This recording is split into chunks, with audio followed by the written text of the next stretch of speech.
Qué linda tarde en Día a Día y es un gusto recibir en esta casa, que se ha tomado el tiempo además en este feriado de venir a BTV, a Día, al ministro de Educación y Cultura, Pablo Da Silveira. Ministro, buenas tardes, bienvenido, un gusto de que esté por acá. Buenas tardes, un placer estar acá.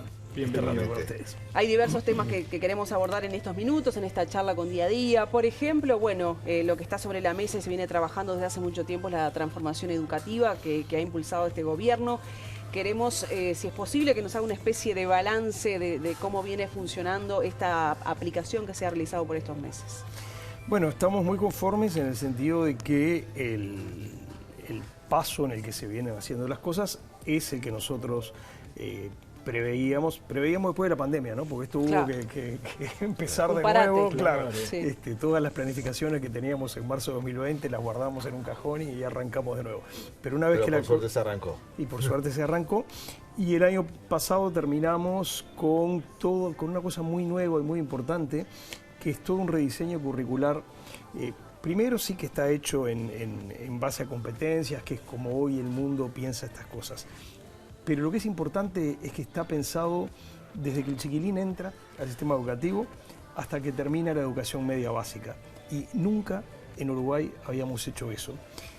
Y eso traía muchos problemas. Les doy solamente un dato. Hace muchísimos años que la repetición en sexto de escuela es muy bajita, está bajo el 1%. Sin embargo, la repetición en primer año de la educación media estuvo tradicionalmente arriba del 20%. ¿Por qué? Es que los chiquilines entre que terminaron sexto de escuela en diciembre y que entraron a primero de liceo en marzo se olvidaron de todo. No, es que era un cambio de mundo tan grande. Las cosas funcionaban con lógicas tan diferentes que, salvo chiquilines que venían de contextos favorables, con padres altamente educados, con experiencia de lo que significaba ese tránsito, tenía muchísimas dificultades. Bueno, por primera vez se está pensando eso como una unidad para evitar que sea tan traumático ese pasaje. Bueno, junto con eso estamos haciendo muchas otras cosas, como repensar la formación docente y satisfacer un viejo reclamo de los docentes, que es que la formación docente tenga reconocimiento universitario, que hasta ahora no la tenía. Este año va a haber los primeros reconocimientos universitarios de títulos de formación docente. Además de eso, estamos trabajando en lo que se llama el modelo de gestión, es decir, cómo funcionan las escuelas y liceos. Porque lo importante no solo es lo que pasa dentro del aula y qué programa se aplica, es todo cómo funciona, si el plantel docente es más estable, es menos estable, cuántas horas pasan los chiquilines, cuántas decisiones se pueden tomar dentro del liceo y cuántas dependen de lo que se toma fuera del liceo. Bueno, hay todo un modelo nuevo que son los centros María Espínola, que suponen una apuesta a un modelo de gestión bien distinto al que teníamos hasta ahora y que estaba funcionando muy bien. Y además, y antes que todo eso, lo que hicimos fue reformar aspectos de la gobernanza del sistema educativo. Teníamos un sistema educativo en donde bloquear era más fácil que impulsar. Y tomamos una serie de decisiones, eliminamos algunas rarezas que había en el sistema educativo. ¿Por ejemplo? Por ejemplo, esa cosa loca que para que tú puedas ser autoridad en ANEP tenés que tener 10 años de experiencia de trabajo en la propia ANEP. Eso no se pide en ANCAP, eso no se pide en UTE. Alguien para llegar al directorio de UTE no tiene que haber sido durante 10 años empleado de UTE. Ni para estar en el directorio de ANCAP tiene que haber sido 10 años empleado de ANCAP. Eso lo único que generaba era endogamia. La imposibilidad de traer otras visiones, otras maneras de razonar, otras perspectivas. Y eliminamos, teníamos otra cosa rara, que es, ANEP es un ente autónomo, ¿no? Tiene un directorio al que llamamos CODICEN. Sí. La gente a veces cree que CODICEN es una cosa y ANEP es otra. Sí. CODICEN es la sigla de Consejo Directivo Central. Consejo Directivo Central, efectivamente, sí, de la ANEP. Muy bien, un directorio, un órgano colectivo. ¿Cómo tiene ANCAP? ¿Cómo tiene UTE? Ahora, abajo de eso había otros directorios. Había un consejo de primaria, un consejo de secundaria, un consejo de UTU, cosa que no pasa en los otros entes autónomos. Claro. No hay un directorio de combustibles y otro directorio de Portland en ANCAP. Hay un directorio. Y esa cuestión de tener... Que entorpecía un poco el trabajo también, la misma tarea. ¿Qué pasó? Hacía tremendo. Primero, Claro. todo el mundo se pasaba deliberando y discutiendo. Además, se diluían las responsabilidades. Claro. Fíjense, por ejemplo, lo que pasó hace unos años. Hay un tema que nosotros ya estamos resolviendo, del que se habló durante años sin hacer ningún cambio, que es el tema de la inestabilidad de los equipos docentes en secundaria. ¿Por qué? Porque desde hacía muchos años los docentes se elegían todos los años. Y todos los años, sobre todo en los centros educativos que más necesitan planteles estables, estaban rotando docentes todo el tiempo. En la época de los gobiernos de Frente Amplio se intentó modificar eso y no se pudo. Se habló mucho de eso, pasaron 15 años y no se modificó. Y cuando uno ve, y eso uno lo puede mirar en la prensa, la presidenta del Consejo de Secundaria le echaba la culpa al Consejo, el Consejo le echaba la culpa al Codicen, el Codicen le echaba la culpa a no sé quién, y nadie decidía. Bueno, ahora hay uno que decide, que es el Codicen. Y después hay directores generales, donde antes había consejos, que lo que tienen que hacer es ejecutar, diseñar y aplicar las políticas Tomar decisiones. que definió el Codicen.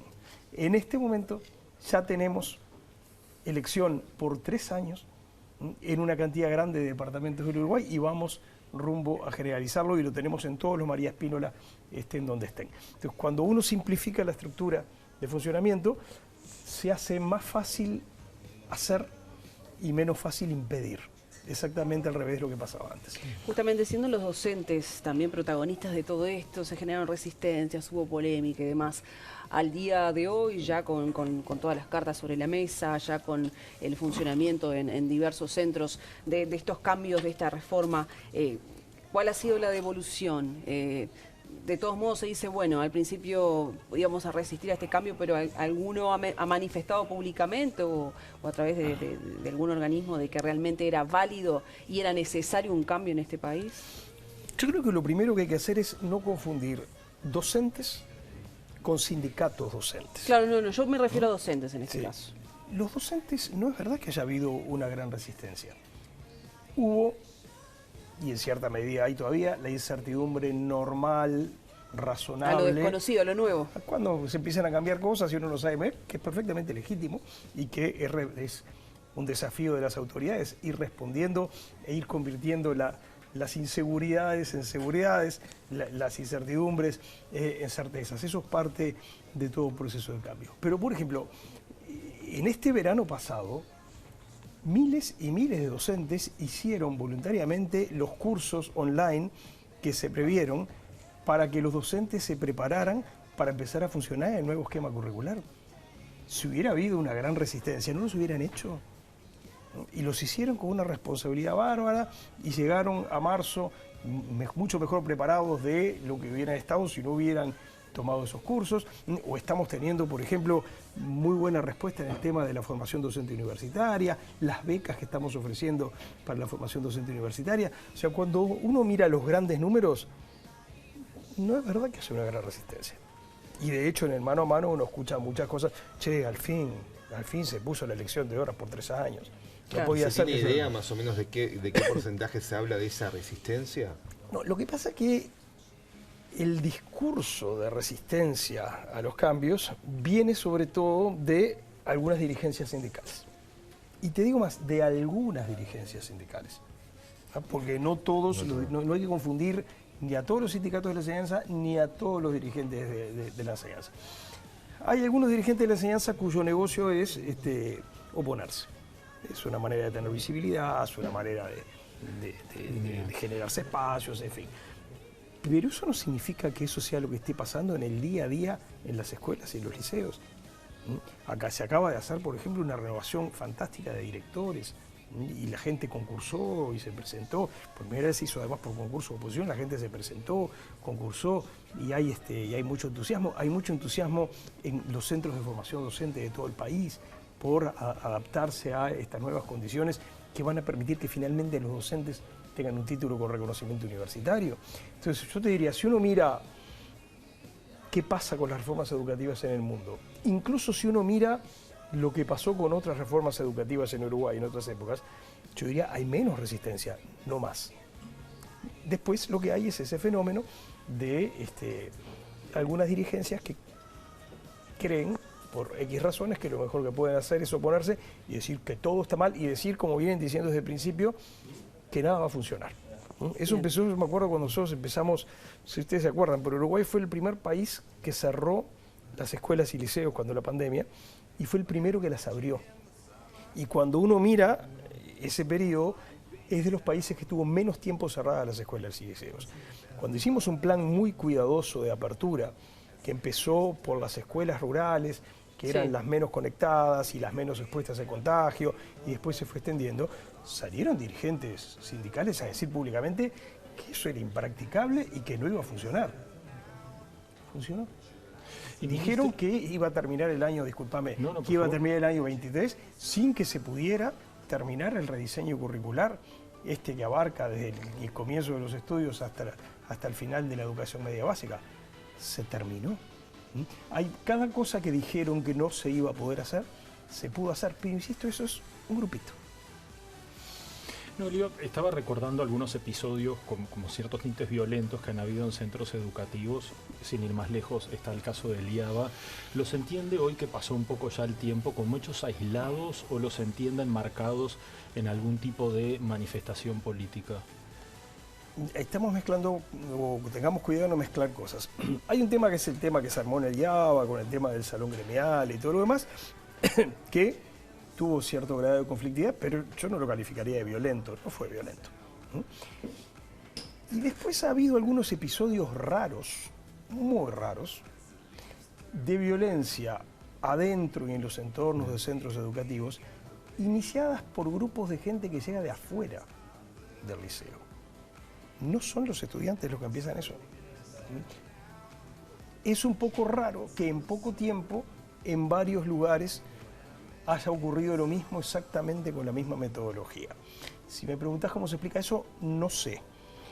Pero soy demasiado viejo como para creer que eso es casualidad.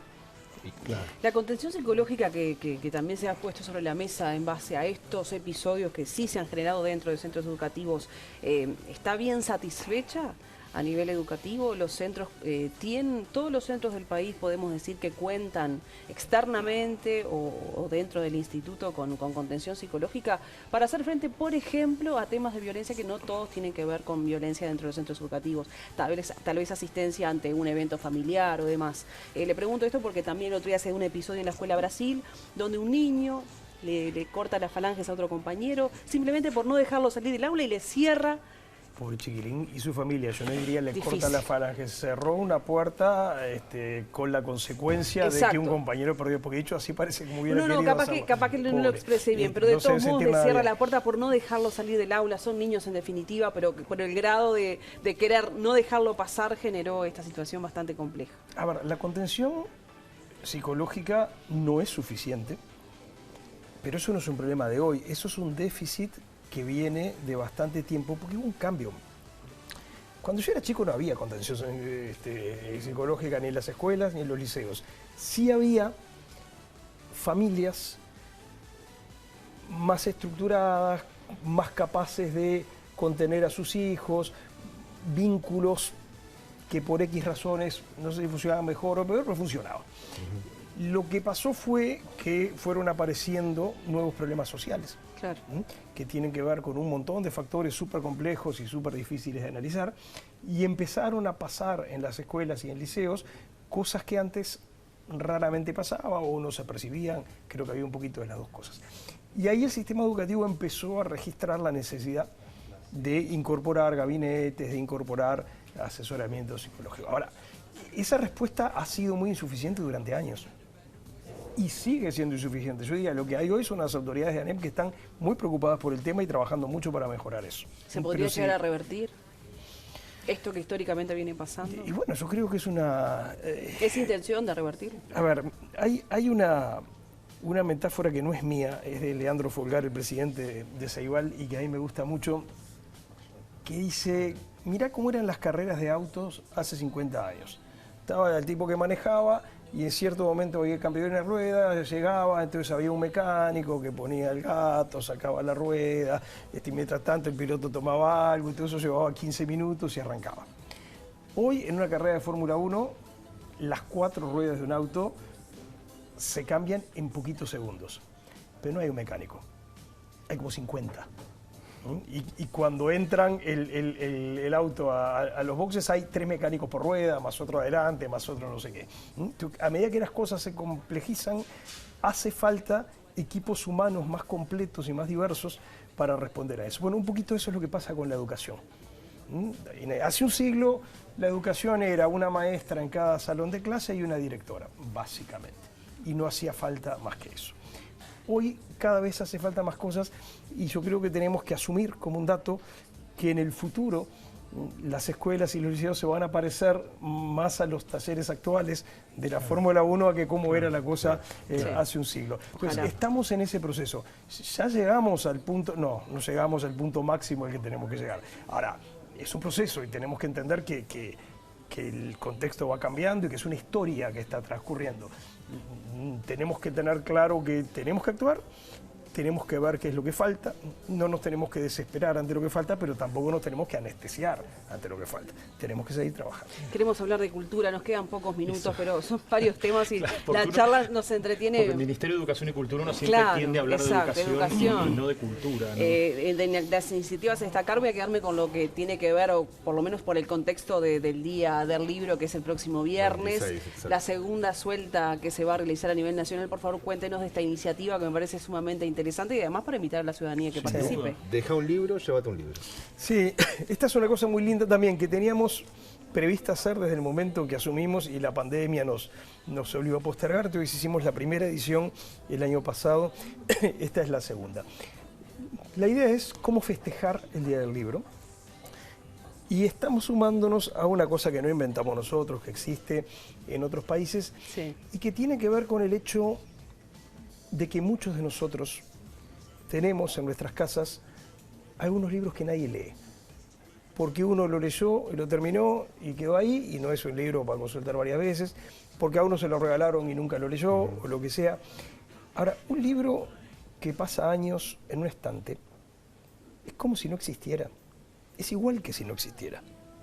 Porque los libros existen para ser leídos, no para juntar polvo en las bibliotecas o en las mesitas o en lo que sea. Entonces, que sea circular sería lo ideal, sí. La idea es resucitar libros o soltar libros, darles la vida que perdieron. ¿Cómo? Bueno, asumiendo, yo este libro ya lo leí o no lo leí, pero no voy a leer, no lo voy a leer nunca y si no hago nada va a seguir estando ahí durante años. Lo saco de mi casa y lo pongo en un lugar público. Un lugar público puede ser el banco de una plaza, un murito en una calle, la entrada a una mutualista, a un centro de estudios, un asiento de ómnibus, cualquier cosa, y lo dejo. ¿Para qué? Para que otra persona se lo lleve y lo lea y ese libro recupere vida. Y al mismo tiempo, si me encuentro por ahí con un libro y digo, mira, esto me interesa, me dan ganas de leerlo, me lo llevo.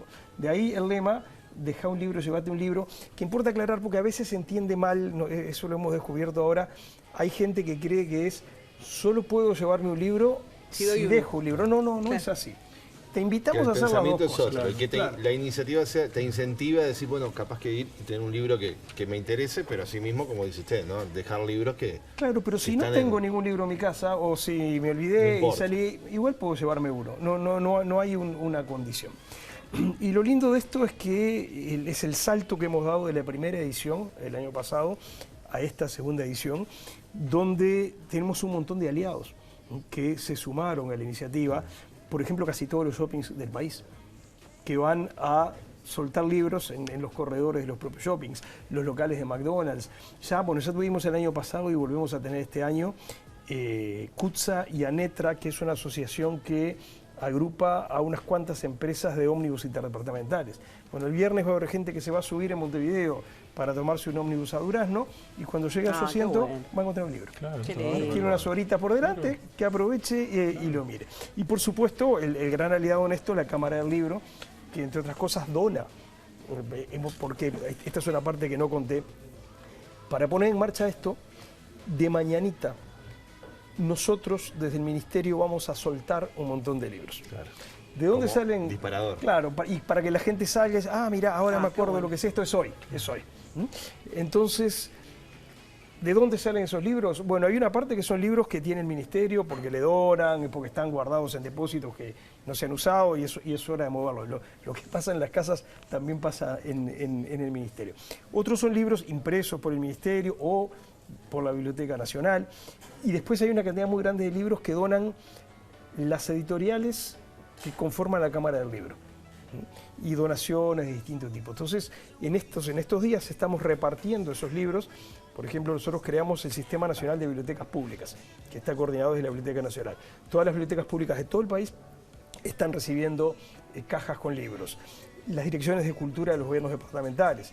Bueno, hay otros aliados, me olvidé de mencionar, por ejemplo, a los Rotarios y a los Leones, que están trabajando en esto, de nuevo en todo el país. Entonces, la idea es, cuando el viernes la gente se levante y salga de su casa porque va a trabajar, porque va a estudiar, porque va a pasear al perro, por la razón que sea, de repente ve un libro y dice, ¿qué es esto? Y ahí se acuerda que nos vio por PTV teniendo esta conversación. Y eso lo moviliza. A decir, yo tengo un libro en mi casa, voy a sumarme, lo dejo en la parada de ómnibus de la esquina. Eso es un lugar muy lindo para dejar libros, las paradas de ómnibus. Para que la gente mientras lo espera, lo mira, ve cuál le gusta. Eso lo he hecho.